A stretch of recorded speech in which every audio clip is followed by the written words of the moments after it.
The Great American Dream with Charlie Zhang, right now on the Leadership Voice.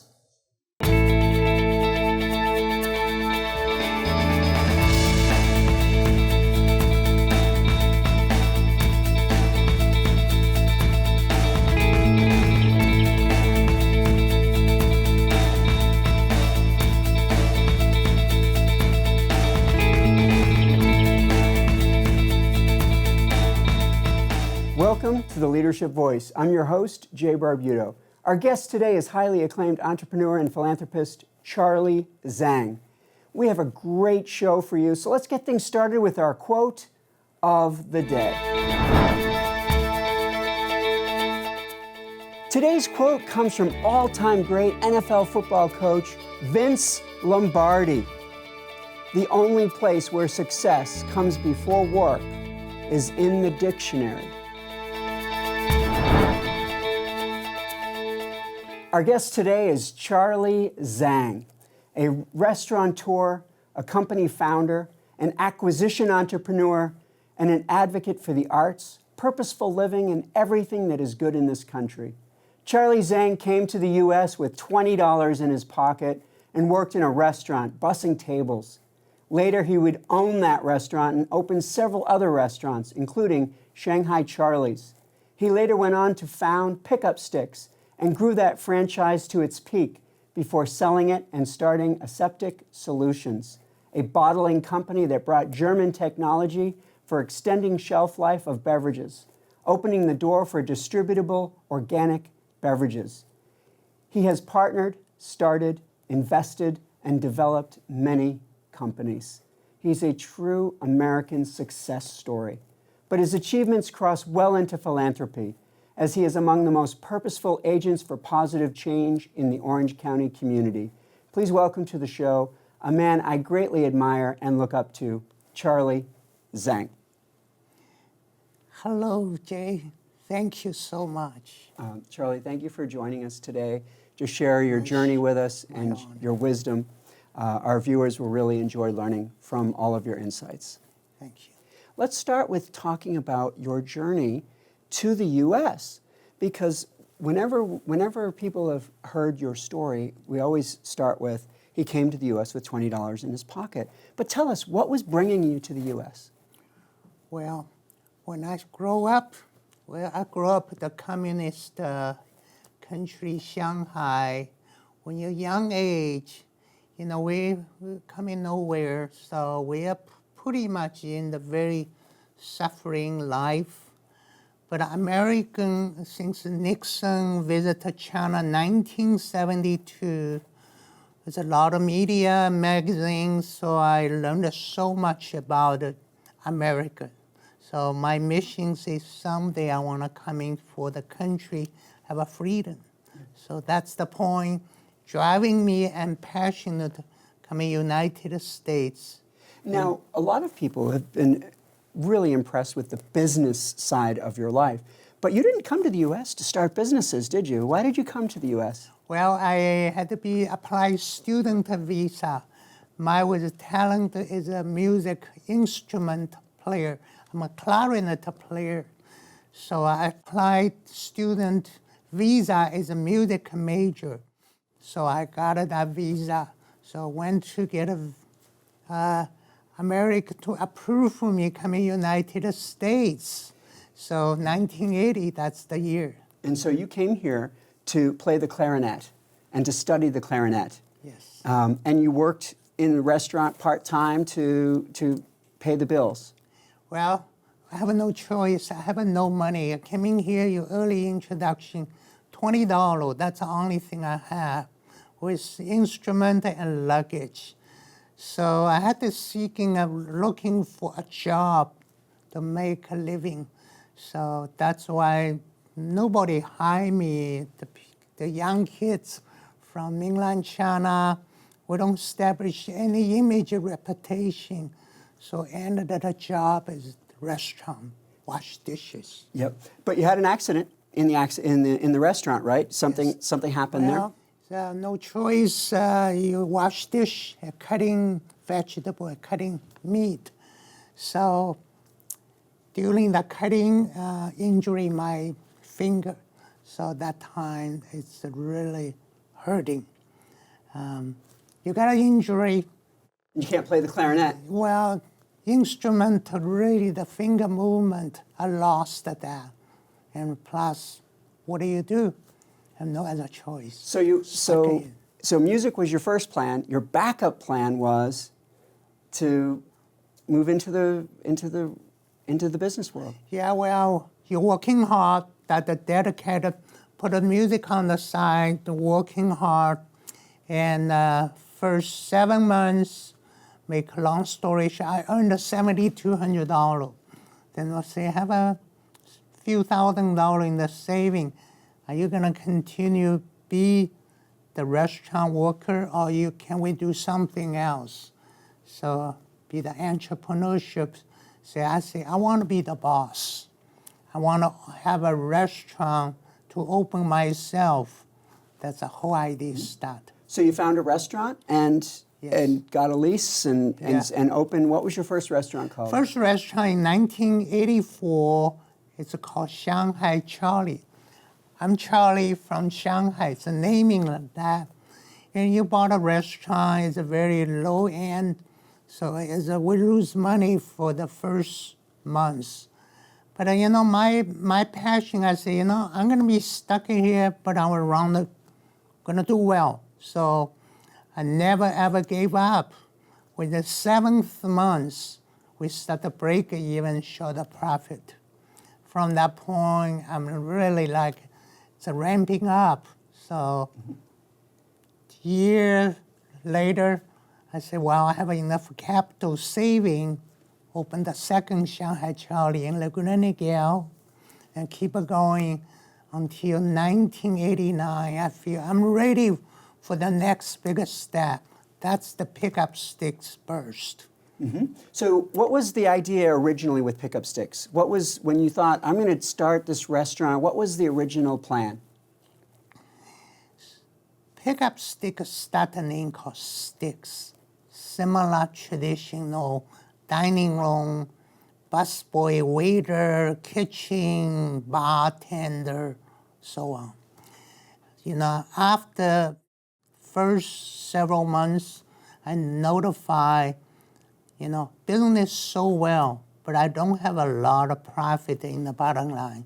Pay off the rent, or the food, and the employment of a salary, and nothing left too much to me.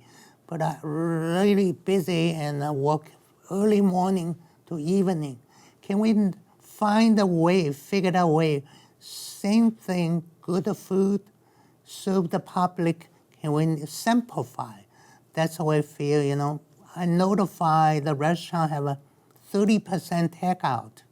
I use the 30% as dollar amount and figured a way we come out a fast food format, still serving great food for American, our for the customers. Yes. And so Pickup Sticks became this way of making it easy and quick for people to get good quality Chinese food, and takeout became sort of the model, the business model. Yes. So you went from sort of formal sitting down with a bar and all of that to more of like counter service. Yes, small version. We cut it a size and a half, shrink the staff less than half, and we put away, increase the takeout from 30% to 67%, 2/3 of it. So getting popular.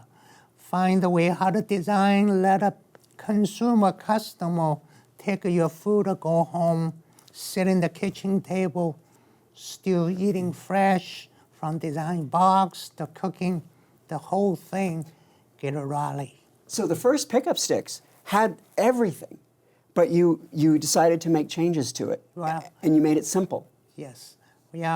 Based on my humble philosophy, every restaurant when you open, after a few months, you need to sit down and find out what we can do better. If you have those seeking spirit, how we can do better next day, next restaurant, It's a key of the success for any business. We have that. Not only just me, our management team, how we can cut the bottom of our waste, how we can improve. What do we do different next one? So you, as a businessman, you never say it's good enough. Never. It's always have a better way to improve next day, next one. And sometimes it means changing things, Yeah. right? Sometimes you have to be willing. You can't be too stubborn.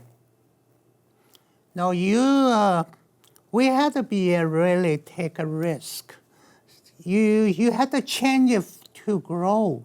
Mm-hmm. If you don't change, you're gonna flat, ended up go downward. So that's why we feel keep it going. It's like a sports. You have to keep it going. That's the kind of mentality. And so Pickup Sticks started to work. It started to succeed. Did you always know it was going to be several restaurants? Well, we feel we need to design the model able to duplicate. I think that's a bigger change. Simplify, clean, put up the best sellable dish on the menu. And also not only sellable, you need a good profitability margin.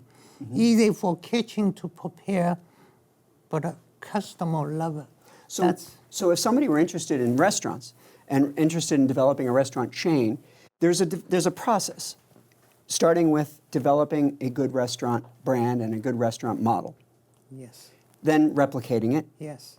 And there's a point where you can start to really scale. And at what point, and it's usually in that commissary space, how large does the restaurant chain have to be before you can start to really, scale it up? Well, we always find how we simplify at the retail space. Retail renting is so expensive. So we take a lot of back kitchen cutting, chopping, making, take a lot of space. So we simplify the square footage for use that burden to warehouse area, which commissary center kitchen. So we need to rely on technology, the machine that time, how we can use the simple to not too many manual label to involve. Efficiency really always in our mind. So have a restaurant, able to duplicate it and put a lot of burden, use machine, computer, the warehouse commissary. So in the beginning, a Pickup Sticks had to do everything.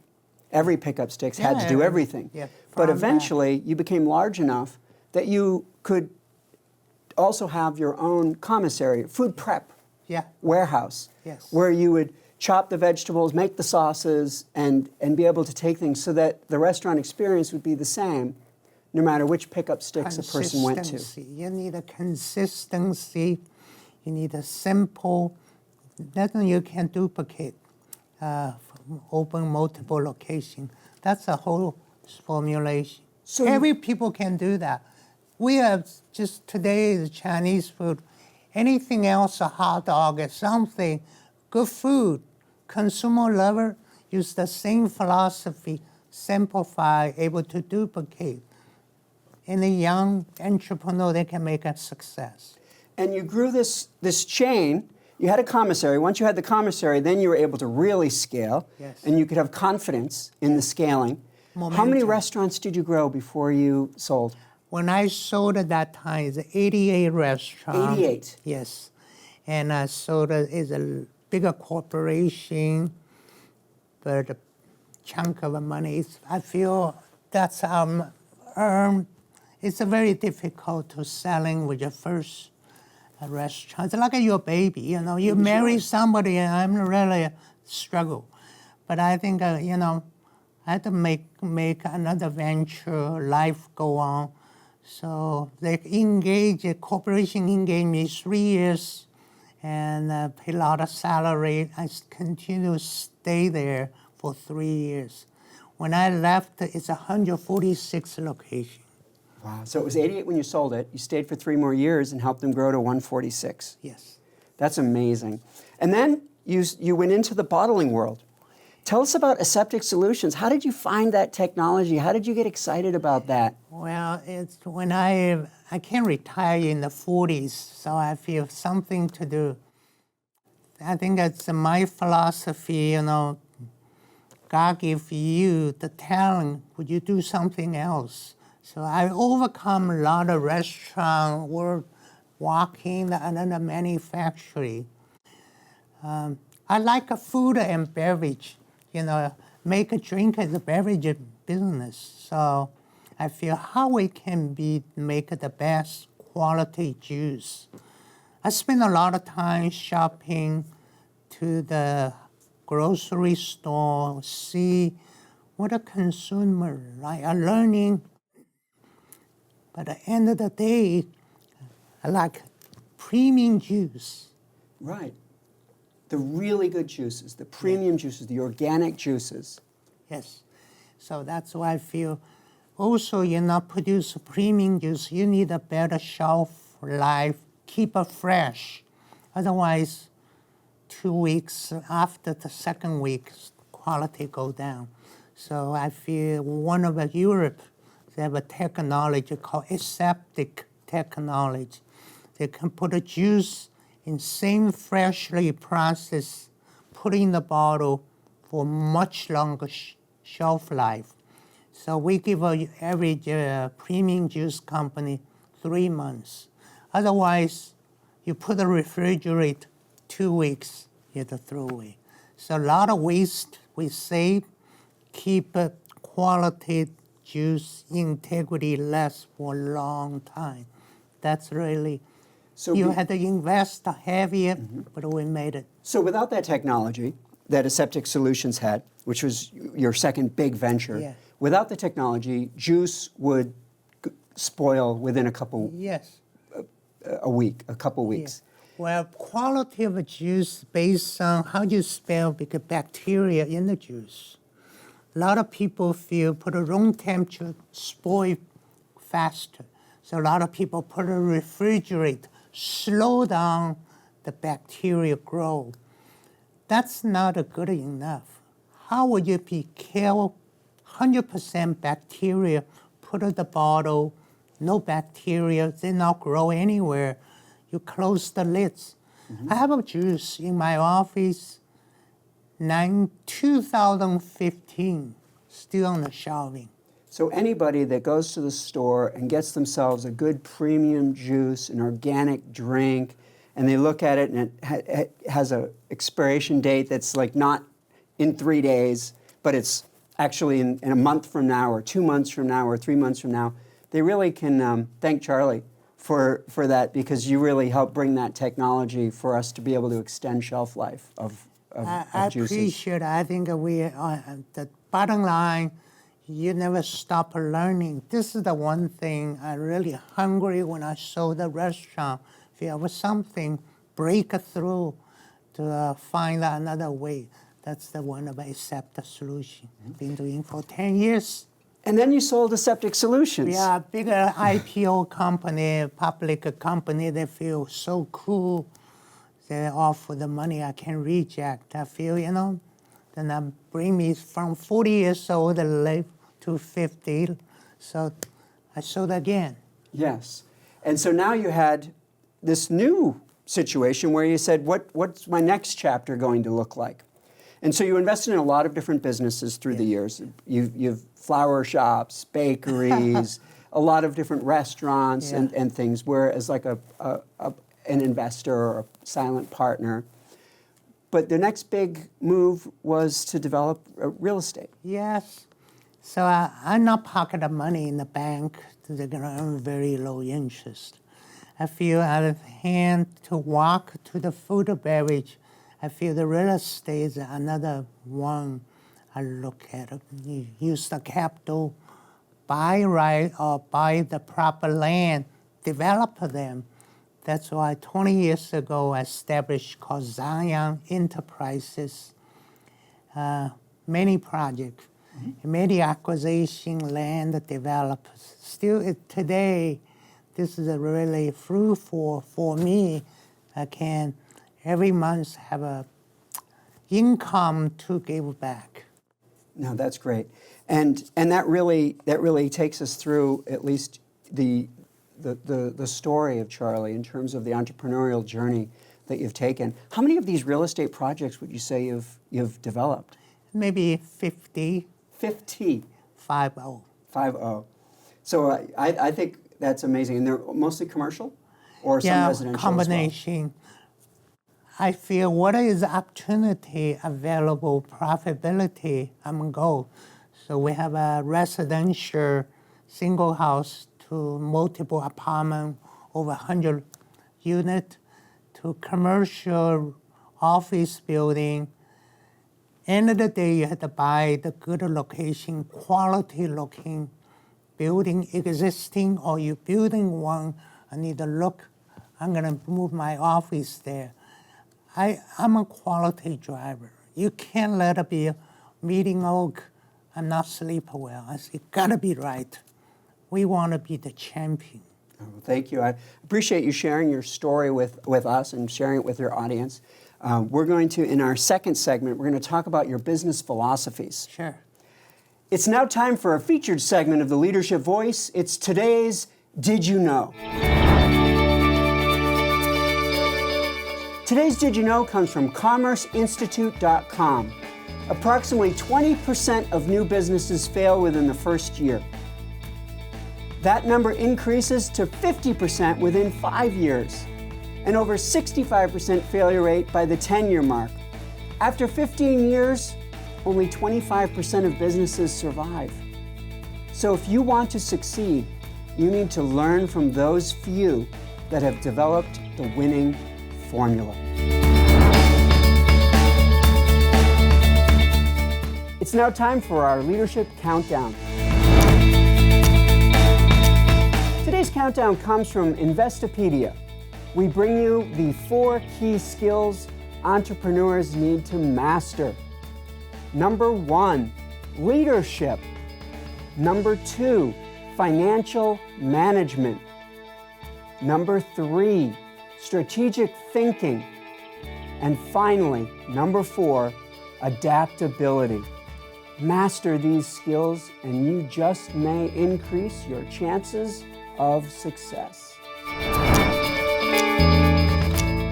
Stick around, we have more with Charlie Zhang after this short break. The Bringing Learning to Work program is our way of connecting the faculty of Cal State Fullerton with the business community of Orange County and Southern California. We have over 72 training programs that are available via distance or face-to-face. And the faculty come to your company and they deliver the training to your employees. The Bringing Learning to Work program is really fundamentally, it's leadership programming. We do diversity and emotional intelligence training. We partner with Cal State Fullerton because they had subject matter experts in these fields. And we're really fortunate and privileged to be able to do that. Many companies can't afford training and development personnel.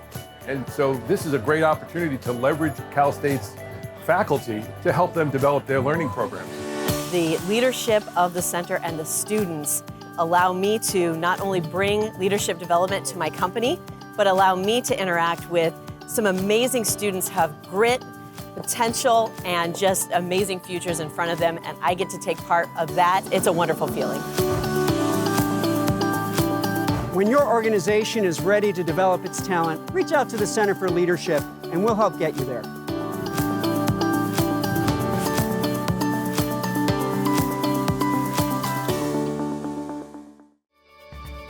Welcome back to the Leadership Voice.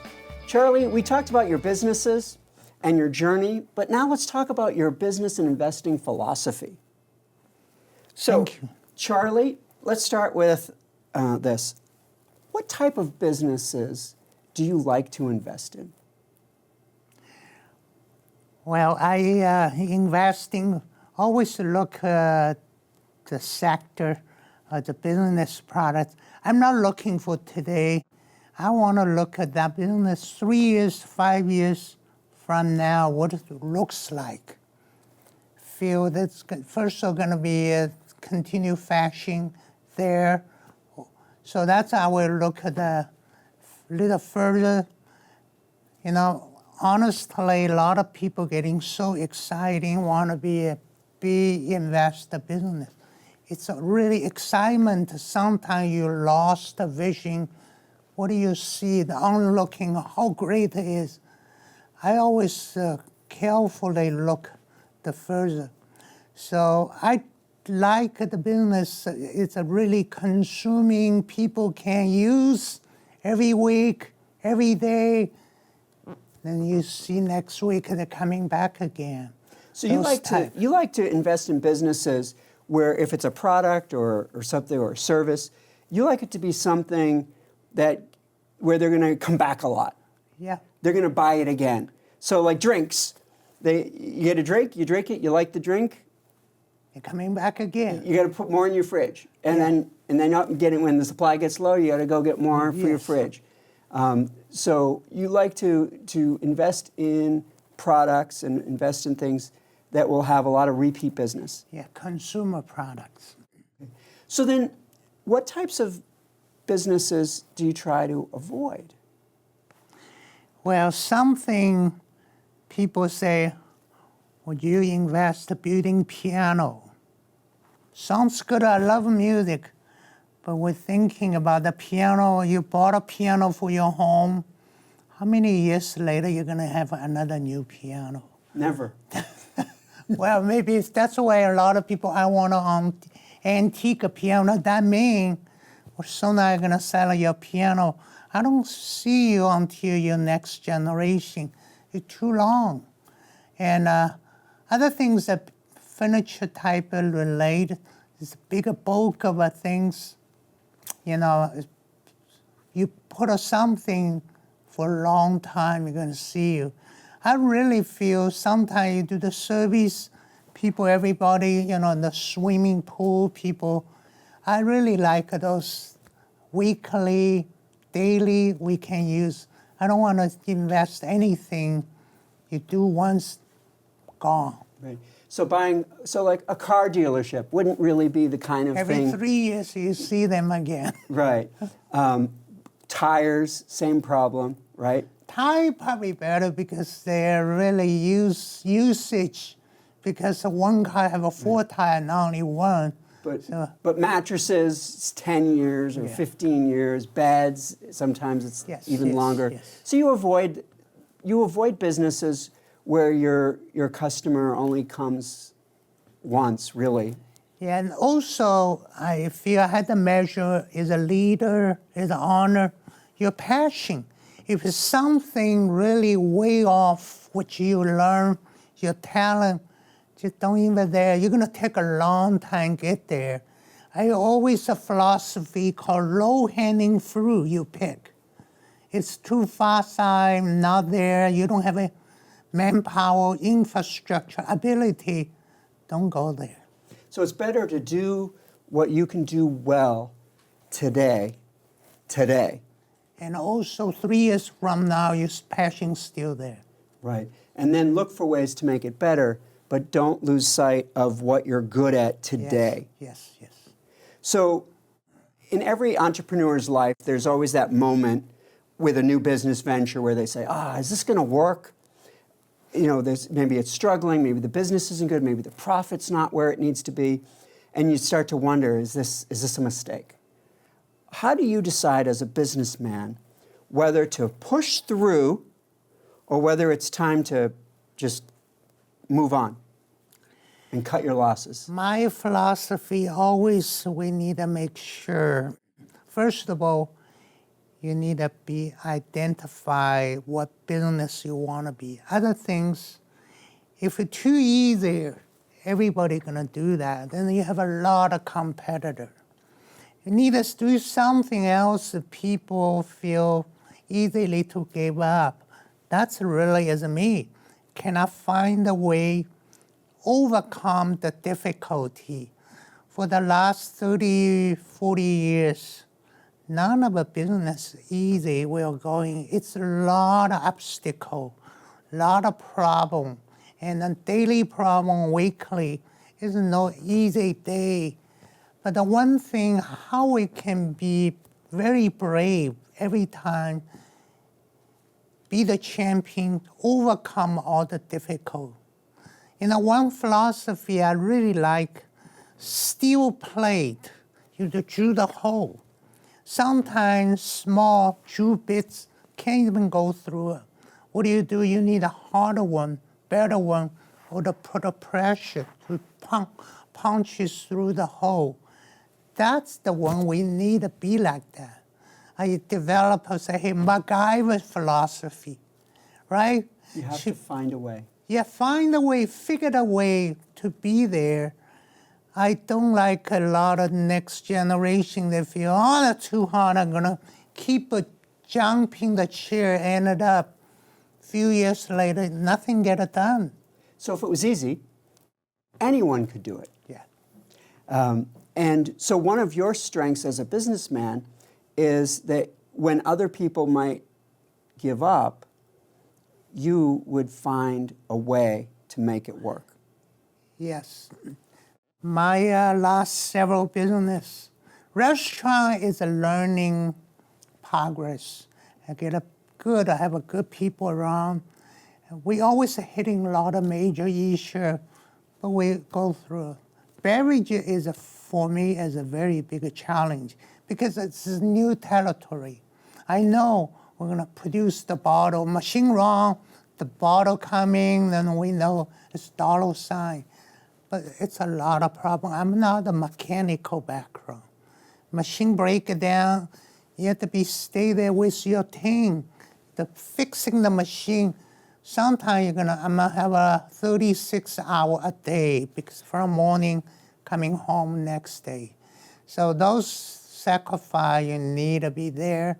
But one thing, you need to believe it, what do you hide? Engineering machine, the repair, getting overcome. And when you're doing this, it sounds like you're always learning. Yeah. And you're always staying open to what is needed next.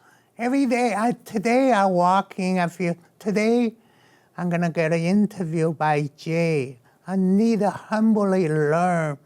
Don't show up and then you know how. Be a dry sponge.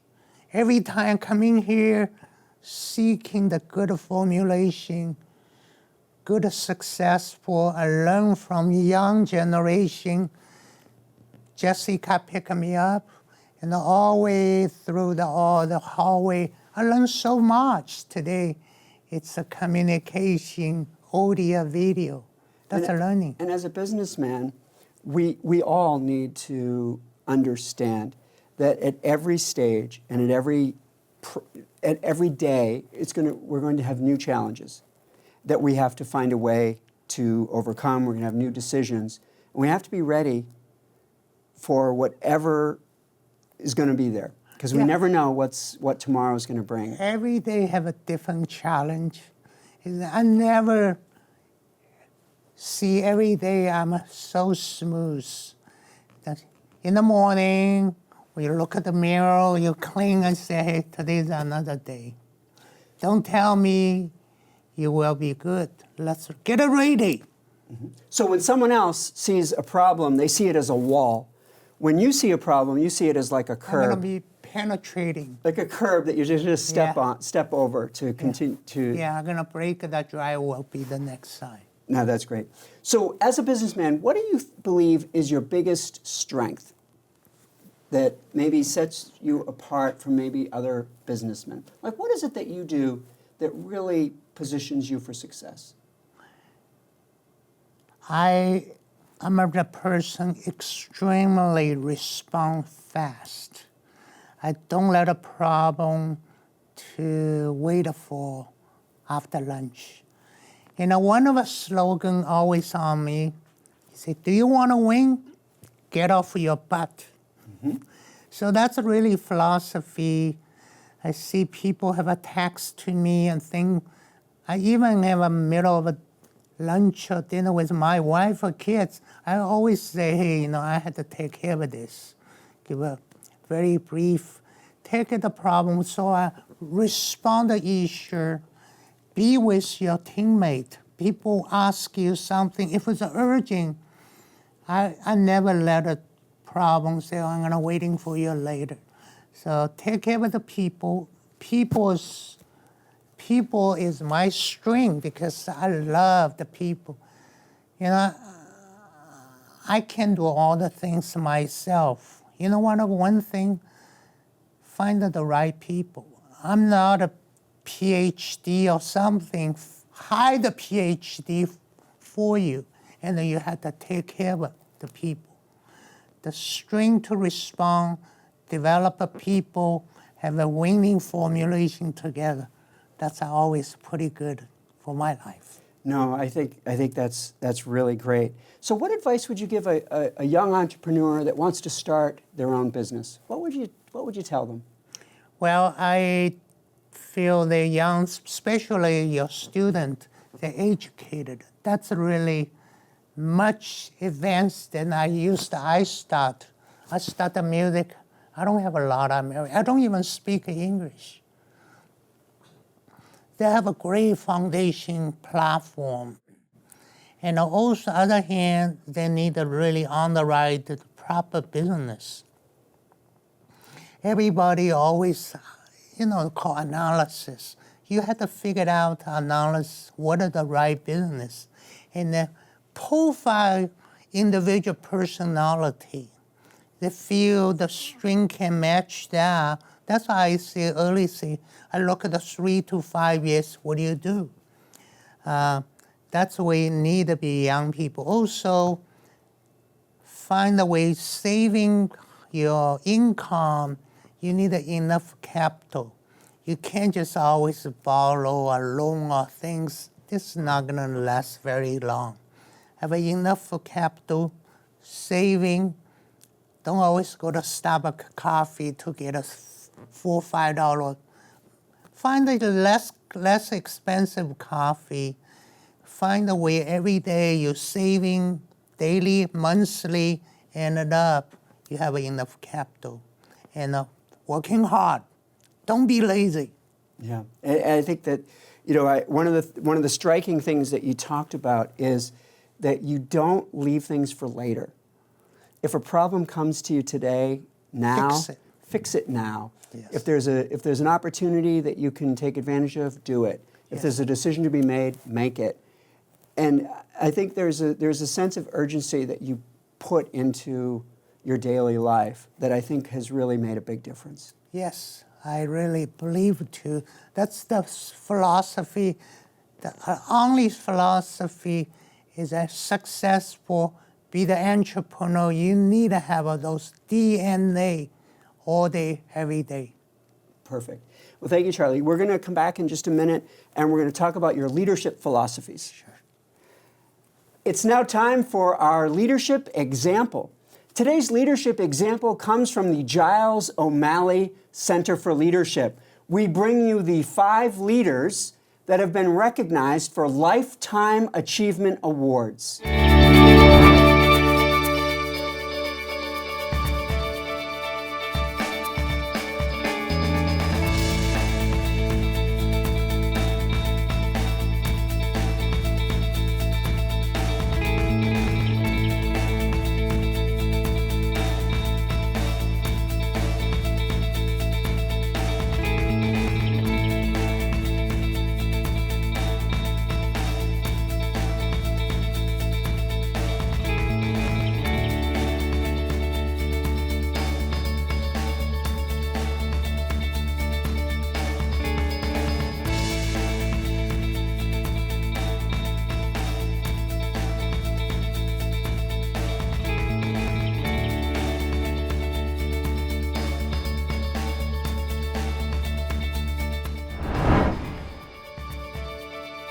Don't go anywhere. We have our leadership lesson right after this.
Welcome back. It's now time for our leadership lesson.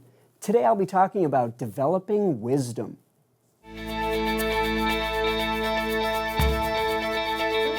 I'm Jay Barbuto, and here's today's leadership lesson. Let's start with a simple truth.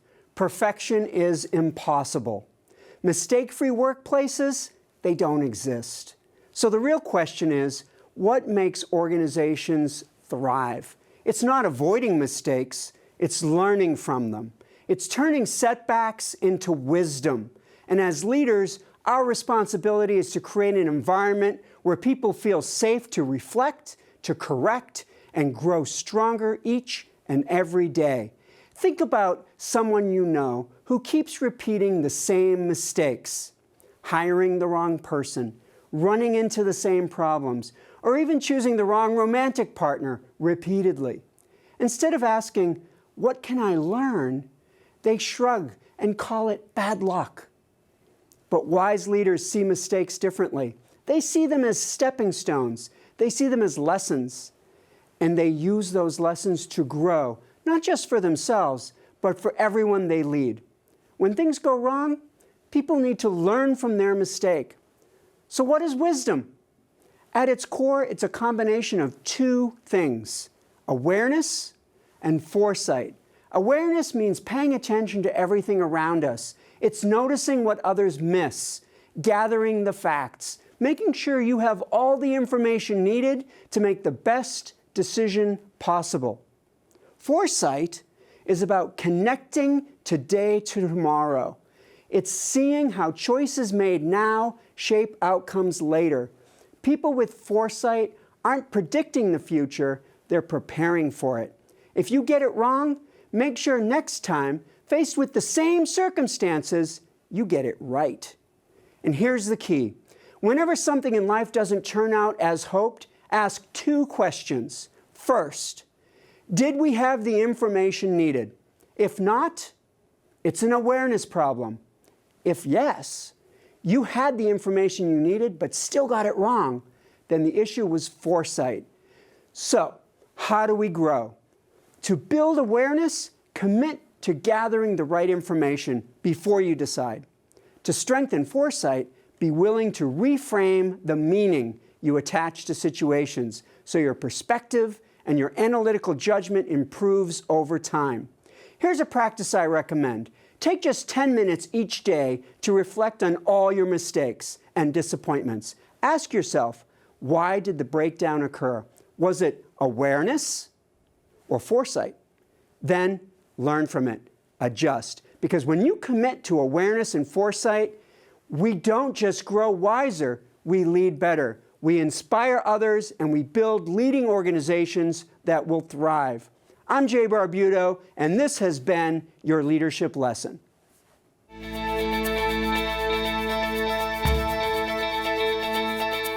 And that's how you turn mistakes into wisdom. Let's continue our conversation with Charlie Zhang. Charlie, thanks again for staying with us. We want to talk about your leadership philosophy now. Sure. So, what is, or how would you describe your leadership style? How do you like to lead? Well, I'm the team builder. People work for me. I feel they're family member. I treated them with respect, all the things, the high mark, truly from your heart. If they're family, you have to love them, care for them. It's a detail. People notice whether you care about me or not. So I really want to be from natural as me, a care, love a person. So everybody will be feel in the place work. They're working hard because they're focused. Feel other people respect them. I had to working harder. That's really advantage than average company philosophy. That must lead to people working with you and staying with you for a long time. I know. How many people, some of the 35 years, I talked to Jessica. Some people work for me, finished the college 35 years ago. She's still there. It's amazing. It's so amazing that you lean into the relationships that you have with the people that work with you, where they become a part of your life. They're not just an employee. Yeah, or their teammate. We call associate and teammate.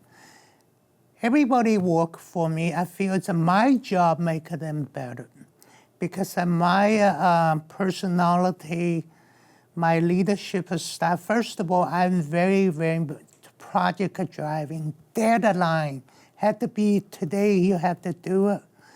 You're not finished, I'm gonna be pretty mean. Firms are why you're not finished. If you're good reason, I'm gonna say let's do today. But something you need to know, it's deadline driving. Other hand, people do good job. You always say, hey, it's a great job. Anytime you have a recognition speech, you have to remember they're part of you. They're behind your success. So that's really the culture we need to do. Everybody need it. That's great. So as a leader, what do a lot of leaders maybe underestimate? They don't realize how important it is sometimes. No ego. Don't let it feel all of a sudden me. I really sometimes turn me off. I had a lot of success businessmen, sometimes lunch, sometimes have a social event. I always seeking all the good formulation. People humble, people success, people doing things. I look at the good ingredient, then I learn so much, really become myself. So you really value in other people authenticity and transparency, that people who are who they seem to be and who stand for things and who are genuine people. That's really important to you. Yeah, you gotta trust the people. And building the good business practice give you a good reputation. Other hand, you have to trust people, care each other. Not everybody do that, and then take a while, you have to be cut off. Not everybody gonna work for me for long, but we always protect the value of a great people, the team together. And you've worked so many years in business, and you've had so many ups and downs. Yes. People sometimes see somebody that succeeded and they just assume everything you did worked. But the reality is that you've learned from mistakes. You've picked yourself up whenever you've needed to. And so when you meet someone that thinks they have all the answers, you think, how could they have all the answers? I don't believe it. Right. So a lot of time you have to earn everything, achieve something. You need to earn, that's the proper words, through the mistake, humble experience for many things. But if people tell you I know everything, that means that they're BS on you. Right. Sorry to, but that's really is, had to be verified. Yeah. And so having that humility allows us to learn. Yes. And it keeps us open to learning Yes. and getting better. Mm-hmm. The moment we stop being humble, we stop getting better. Oh yeah, you slow you down. So how do you choose people to join your team? So as a leader, when you're choosing people to be on your team, what do you look for? Well, the company getting bigger, they have HRs, for recruiting. But to go through the interview, I always take a people in the final stage, go to lunch. During the meal, they really show up because I'm in the food business. How they order the food, they look at the server, eye contact, respect people, busboy, they give you water. Did you say thank you or not? And I also talk to people, your eye contact. A lot of things in my restaurant, you need to feed that person I'm gonna hire. It's so many string, and that's number one. Other people, they tell you how good they are, they're extremely organized. I said, well, don't tell me about you organized. When I finish lunch, I'm gonna walk to your car if your car is organized. If I see a lot of messy, you didn't tell me the truth. I see their body reaction is sometimes so red, that means they didn't tell you that really. So those a lot of area I had to be here. But end of the day, people that moment say, I still need to getting better. I love those answers. I said, we all improve each other. So you really watch people and you see how they communicate and how they treat other people around you. Yeah. We have a lot of young kids, college graduate. They're not perfect, but that's my job. I feel you join us, the culture, the caring, and the educating, the business philosophy, that we have to influence each other. Some people meeting bigger middle management or up, they're gonna take how great they are. Also, you have to challenge them. I'm not a person tell you everything great. I feel disservice to other people because I heard about a lot of great things. That's why they keep going. But I think I need to care to honest to them to make someday they can appreciate it. Absolutely.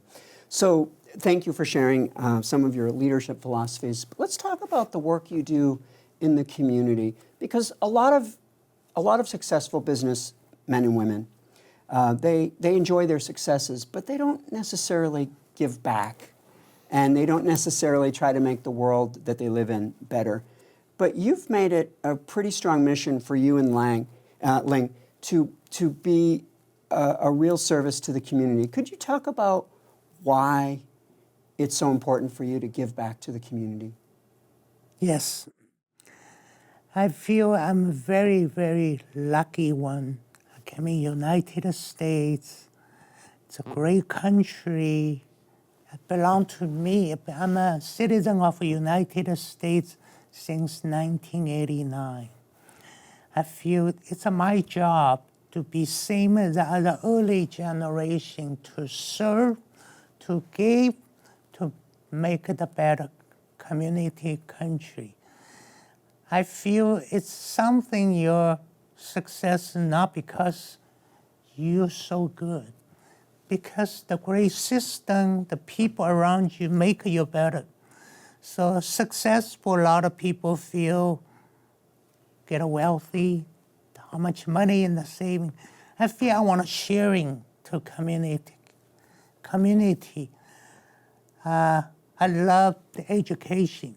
I'm so much engaged in Cal State Fullerton. And that's why you see 10 years ago we met. I'm still here with you today. Different other school beside the Cal State Fullerton, Chapman, Concordia, UCF. I feel I want to give it back because I don't look at the school, I look at the next generation. They need help. I bring my music back, involve the Pacific Symphony, Pacific Chorale. I have an music dance school, you would see you coming. Yeah. So you actually have incredible gratitude. Gratitude for the people you've worked with, gratitude for the people that have helped you in your companies, gratitude for every customer that bought your product and every customer that came to your restaurant. And that gratitude has you wanting to give back. Well, I feel everybody deserves it. If you can able to have you give back, sharing the great, sharing the success, I really enjoy. So you like to take your friend to lunch, you pay the bill. How would you feel the moment I can able to do that? Same philosophy, even bigger. I achieved the American dream. American dream all about how did you care each other. We got a lot of philosophy for the museum, library, school, public place. They have a lot of synergy of the early generation. Some of 100 years ago, their name on the mark, but not just because they passed, their legacy, the model of Americans still in my side. I want to be like that. So we should work hard. We should do everything we can to succeed in our lives. And when we reach that success, don't turn away, but turn back. Yes, Reach back. Yes. Lift up. Yes. And help the next generation. yes, so much. Well, it's now time for the final word. This is your chance to give our viewers one final piece of advice or final pearl of wisdom. So, Charlie, what is your final word to our audience? I want to say, anything you do, you continue to do what you do. Never, ever, ever give up. And finally, just a Nike slogan, just do it. Achieve your dream. And there you have our final word. Charlie, I want to thank you for joining us on today's show. It's always such a pleasure to spend this time with you, unpacking your story, unpacking your business philosophies and your leadership and community philosophies. It's been such a joy. My pleasure. If you have a question or need advice, connect with us by email, leadership@fullerton.edu, or on Instagram at CSUF-CFL. Well, this has been a tutorial on excellent business and leadership practices. Thank you to our featured guest, Charlie Zhang. Another insightful leadership lesson, this time on how to turn mistakes into wisdom. Join us each episode of The Leadership Voice, where your leadership journey is our mission. I'm Jay Barbuto, and on behalf of the Giles O'Malley Center for Leadership at Cal State Fullerton, we'll see you next time right here on The Leadership Voice.